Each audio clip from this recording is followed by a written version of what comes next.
នៅកណ្ដាលអាណាចក្រដែលធ្លាប់តែរុងរឿងភាពងងឹតបានចាប់ផ្ដើមគ្របដណ្ដប់ក្រោយការសោយទិវង្គតរបស់ព្រះរាជាមហេសីចិត្តអាក្រក់បានដណ្ដើមអំណាចដោយខុសច្បាប់ព្រះនាងអារីយ៉ាពុត្រីតែមួយគត់ត្រូវបានគេដកហូតសិទ្ធិសេរីភាពនិងនាំខ្លួនទៅឃុំឃាំង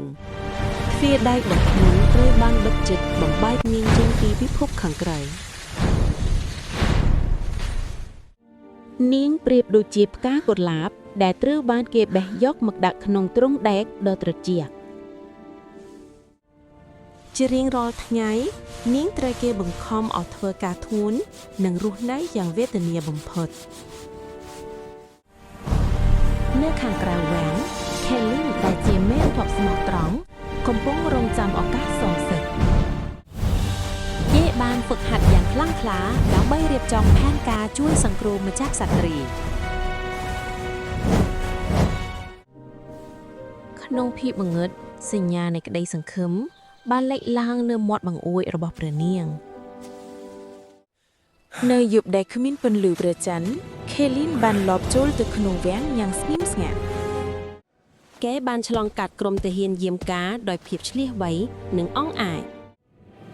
ទីបំផុតទ្រុងដែកត្រូវបានបំបែក Kelly បានបង្ហាញខ្លួននៅចំពោះមុខព្រះនាង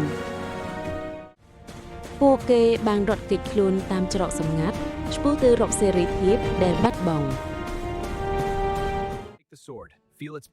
នៅក្នុងព្រៃជ្រៅអារីយ៉ាបានរៀនតស៊ូដើម្បីក្លាយជាអ្នកចម្បាំងដ៏រឹងមាំ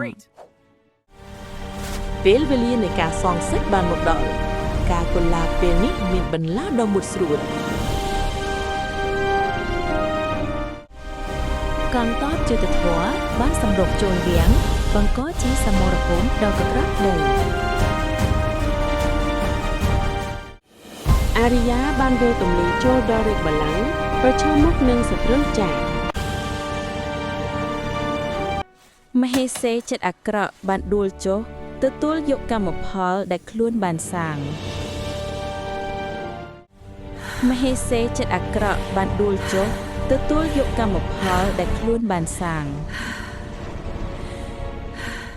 អ្នកទាំងពីរគ្រប់គ្រងនគរមានសន្តិភាពឡើងវិញ